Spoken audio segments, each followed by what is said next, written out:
Iya,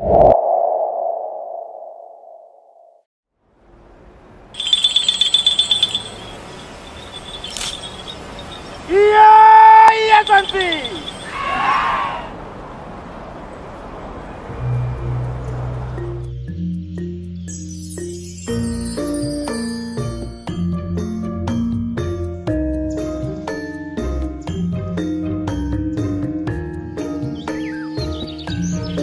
Minahasa adalah suku etnis yang berasal dari semenanjung Minahasa yang terletak di bagian utara Pulau Sulawesi, Indonesia. Sebelum kehadiran Belanda di Minahasa, Spanyol telah lebih dulu menginjakkan kakinya di Minahasa, terutama di Tondano, Sulawesi Utara. Orang-orang Spanyol bukan hanya sekedar berdagang, tetapi juga menyebarkan agama Kristen. Tokoh yang berjasa dalam menyebarkan agama Kristen di Minahasa yaitu Franciscus Xaverius.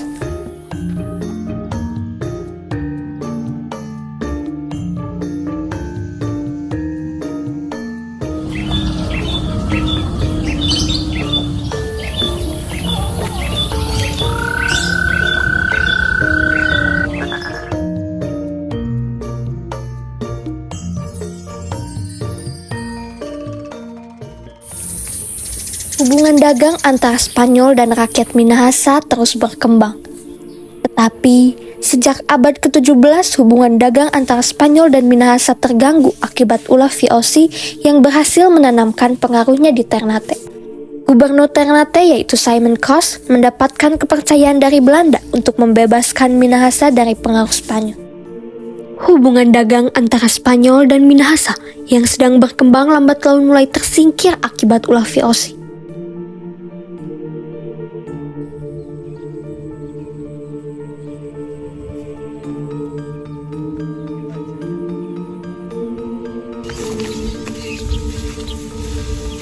Mulai saat ini, kalian harus menjual berasnya kepada kami. Tidak, kami tidak akan menjual beras kami kepada kalian. Berani-beraninya kamu menolak kami. Tunggu saja pembahasan dari kami, wahai rakyat Minahasa. Setelah berhasil mengusir Spanyol dari Minahasa, Belanda langsung memaksa rakyat Minahasa untuk menjual berasnya kepada VOC. VOC membuat rencana untuk melemahkan mental rakyat Minahasa dengan cara membendung aliran Sungai Temberan. Pembendungan tersebut mengakibatkan aliran sungai meluap dan menggenangi tempat tinggal mereka. Untuk mengatasi hal tersebut, rakyat Minahasa memindahkan tempat tinggalnya ke Danau Tondano dengan rumah apung.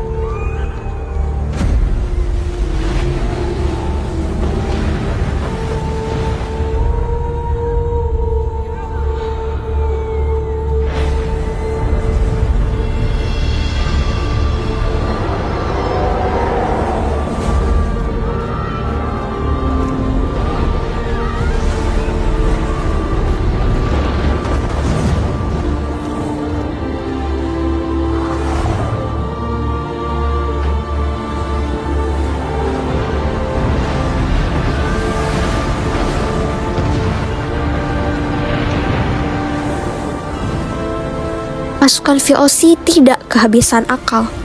Mereka mulai mengepung pusat tempat tinggal rakyat Minahasa.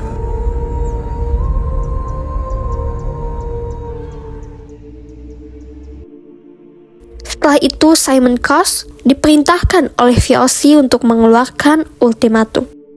Informasikanlah ultimatum ini kepada rakyat Minahasa dan beritahu kepada kami jika terjadi sesuatu hal.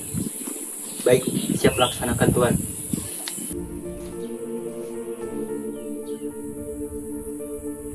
Wahai rakyat Minahasa, dengarkanlah perintah dari Belanda mengenai isi ultimatum ini. Orang Tondano harus menyerahkan para tokoh pemberontak kepada VOC. Orang-orang Tondano harus membayar ganti rugi dengan menyerahkan 50-60 budak sebagai ganti rugi rusaknya tanaman padi karena genangan air sungai Temberan. Kami tidak setuju dengan isi ultimatum tersebut. siapa itu Belanda? Kami tidak setuju dengan itu. Ultimatum tersebut dihiraukan oleh rakyat Minahasa, sehingga membuat VOC kesal dan membuat VOC menarik mundur pasukannya. Saya sudah memberitahukan kepada seluruh rakyat Minahasa mengenai isi ultimatum tersebut. Tetapi rakyat Minahasa menghiraukan isi ultimatum tersebut, Tuan. Berani sekali mereka. Akan ku tarik mundur pasukanku agar mereka kesusahan. Setelah VOC mundur bersama pasukannya, rakyat Minahasa menjadi sengsara karena hasil perkebunannya terus menumpuk dan tidak ada yang mau membelinya.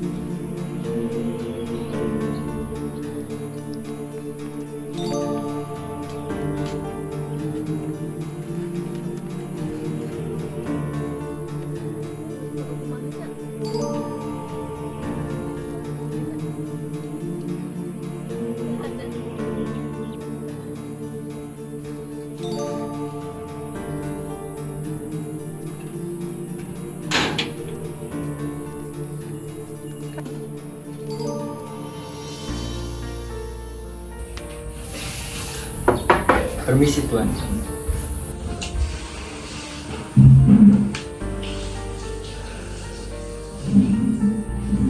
Kedatangan kami di sini untuk mengajak Tuan dan yang lainnya menjalin hubungan dagang bersama kami, agar perdagangan kami bisa lebih berkembang dan kebutuhan Anda pun terpenuhi. Apakah Anda yakin setelah berkali-kali Anda menolak kami dan sekarang Anda mengajak kami untuk bekerja sama? Saya meragukan hal itu. Kami sangat yakin, dan isi ultimatum tersebut kami akan memberikan kebutuhan kepada pasukan Belanda. Setelah Minahasa berunding dengan VOC, dengan keputusan tersebut rakyat Minahasa membuka peluang bagi VOC untuk menguasai wilayahnya.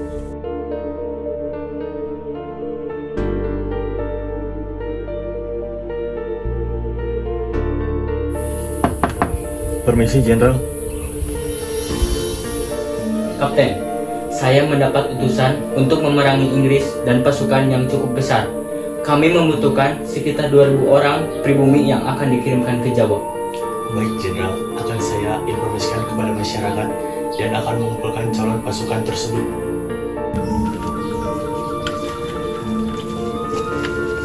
Wahai rakyat Minahasa, saya diperintahkan oleh Jenderal Dendels untuk merekrut 2.000 orang yang akan dikirim ke Jawa. Kami tidak peduli dengan itu. Kami tidak setuju dengan program tersebut. Untuk apa kami melakukan itu?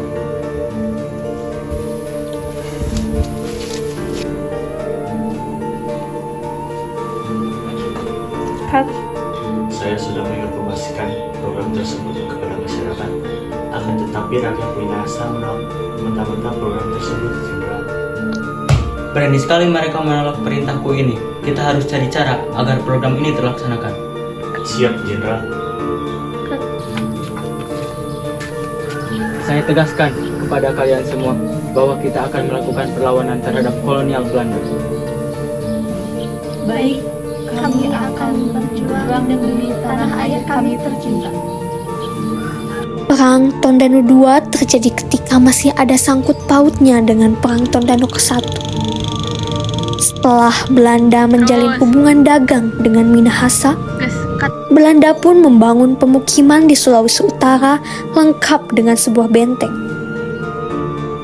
Perang Tondano II dilatar belakangi oleh kebijakan Gubernur Jenderal Dendels.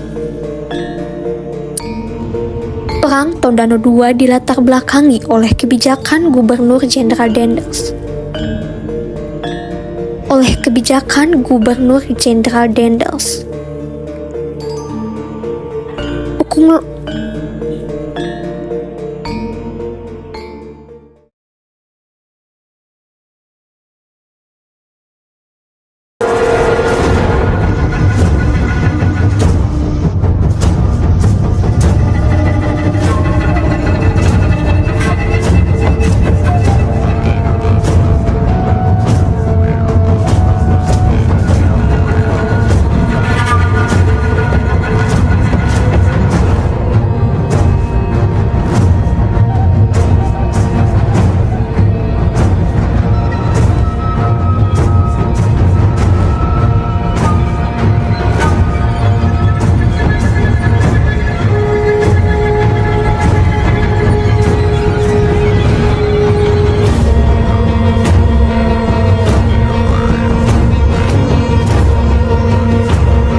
Akhirnya, pada tanggal 4 sampai 5 Agustus 1809, benteng pertahanan Moraya milik para perjuangan hancur bersama rakyat yang berusaha mempertahankan.